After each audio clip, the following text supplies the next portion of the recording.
ఏపీలో DSC war నడుస్తోంది. Teacher పోస్టుల భర్తీలో అక్రమాలు జరిగాయని వైసీపీ ఆరోపిస్తోంది. అయితే ఎన్నికల హామీ మేరకు టీచర్ పోస్టులు భర్తీ చేస్తే వైసీపీకి ఫ్రస్ట్రేషన్ పెరిగిపోతుందని అధికార పక్షం ఘాటుగా స్పందించింది.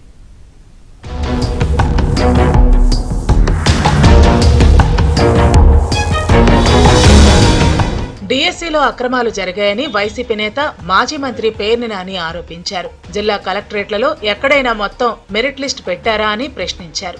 ఈ స్పోర్ట్స్ కోటా కింద 16,000 చిల్లర మందిలో కొంతమందిని ఎవరైతే రిక్రూట్ చేశారో మీరు, దానికి సెలక్షన్ కమిటీ ఒకటి ఉంటుంది కదా, ఎవరెవరు ఏ సర్టిఫికెట్ ముందు, ఏ సర్టిఫికెట్ వెనకాల ప్రభుత్వం ఈ తయారు చేసినటువంటి అంటే జల్లెడ బట్టి వడగట్టి ఫైనల్ లిస్టు లేదా 1:1 లిస్టు స్పోర్ట్స్ కోటాలో తయారు చేసినటువంటి ఆ కమిటీ పెద్దలు ఎవరున్నారో, ఆ కమిటీ ఎవరెవరు, వారి అర్హతలేంటి, వారిని ఎలా నియామకం చేశారో ఆ వివరాలు కావాలని అడిగాం.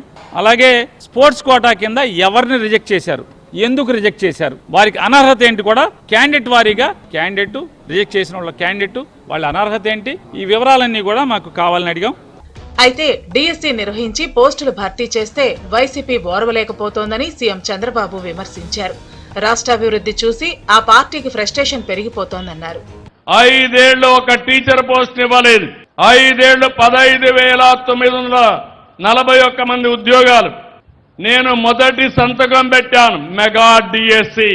నేను వస్తాను ఎన్ని ఉద్యోగాలు ఇవ్వగలుగుతామో ప్రతి సంవత్సరం జాబ్ క్యాలెండర్ ఇచ్చిన ఘనత కూడా ఎన్డీఏ ప్రభుత్వం అందని చెప్పి మీ అందరికీ తెలియజేస్తున్నా.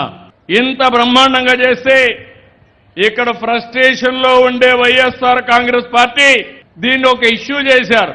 ఏమీ లేదని నేను అనుకుంటే పేపర్లో వేస్తారు, టీవీలో చెప్తారు, సోషల్ మీడియాలో పెడతారు, అనుమానాలు క్రియేట్ చేస్తారు.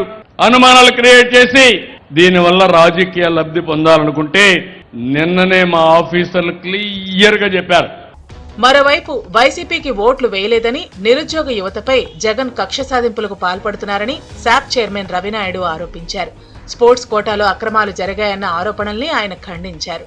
ఊరూరా తిరిగారు జగన్మోహన్ రెడ్డి. మేనమావంగా ఉంటా, నిరుద్యోగులకు అండగా ఉంటా, నేనొస్తే మెగా డిఎస్సి పెడతా, జాబ్ క్యాలెండర్ విడుదల చేస్తా, మిమ్మల్ని అందరినీ ప్రభుత్వ ఉద్యోగులుగా మార్చేస్తానని చెప్పాడు. చివరన ఆయన ఓట్లన్నీ గుద్దించుకున్నారు. గుద్దించుకున్న తర్వాత ఏం చేశాడు, అధికారంలోకి వచ్చిన తర్వాత 2 సంవత్సరాలు 3 సంవత్సరాలు అవుతాను, నిరుద్యోగులు రోడ్డు మీదకి వచ్చారు. ఎప్పుడు మెగా డిఎస్సి ప్రకటిస్తావు జగన్మోహన్ రెడ్డి గారు అని ప్రశ్నిస్తే అసెంబ్లీ సాక్షిగా అసలు టీచర్ ఉద్యోగాలే ఖాళీగా లేవని చెప్పారు. ఇంకా 2 నెలలు ఎలక్షన్ ఉండగా నాటకాలు ఒక 6,000 పోస్టులతో ఒక నోటిఫికేషన్ ఇచ్చారు. అన్ని లోపభూయిష్టంగా కోర్టుకెళ్లారు. నిరుద్యోగులు కోర్టుకెళ్తే అక్కడ కోర్టులో వాటన్నిటిలో పెండింగ్ లో పడిపోయాయి. ఇచ్చిన మాట ప్రకారం కూటమి అధికారంలోకి వస్తానే చంద్రబాబు నాయుడు గారు అది కూడా 16,300 పైచిలకు పోస్టులకు సంతకం పెట్టారు. సంతకం పెట్టిన వారం నుంచే కేసుల మీద కేసులు, కేసుల మీద కేసులు, కేసుల మీద కేసులు, 240 కేసులు వేయడం జరిగింది. అటు డిఎస్సీలో అనర్హులకు ఉద్యోగాలు ఇవ్వలేదని AP special chief secretary Ajay Jain స్పష్టం చేశారు. ఏపీ స్పోర్ట్స్ పాలసీ ద్వారా జాతీయ, అంతర్జాతీయంగా ప్రతిభ చూపిన క్రీడాకారుల్ని ప్రోత్సహించామన్నారు. ది గవర్నమెంట్ ఆఫ్ ఇండియా, ఇది ministry of personnel public relations and pensions office memorandum dated 4th March 2024. Government of India, not state గవర్నమెంట్ది కాదు, గవర్నమెంట్ ఆఫ్ ఇండియా ఏ డిసిప్లిన్స్ని గుర్తించాలి అనేది ఒక 65 డిసిప్లిన్స్ వాళ్ళు లిస్ట్ ఇచ్చినారు. List of sports which qualify for appointment of meritorious sports persons. దాంట్లో ఎందుకంటే 1-2 సందర్భంగా చూసాము, ఈ స్పోర్ట్ ఎట్లా వచ్చింది కొంతమంది మాట్లాడుతున్నారు.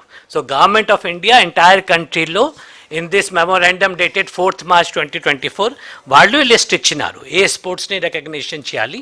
దాంట్లో మనం స్టేట్ గవర్నమెంట్లో 2 డిసిప్లిన్స్లో category A and category B కింద పెట్టడం జరిగింది. So this was given. Mega డిఎస్సీపై వైసీపీ రాజకీయం చేస్తున్న నేపథ్యంలో విశాఖలో అభ్యర్థులు సమావేశమయ్యారు.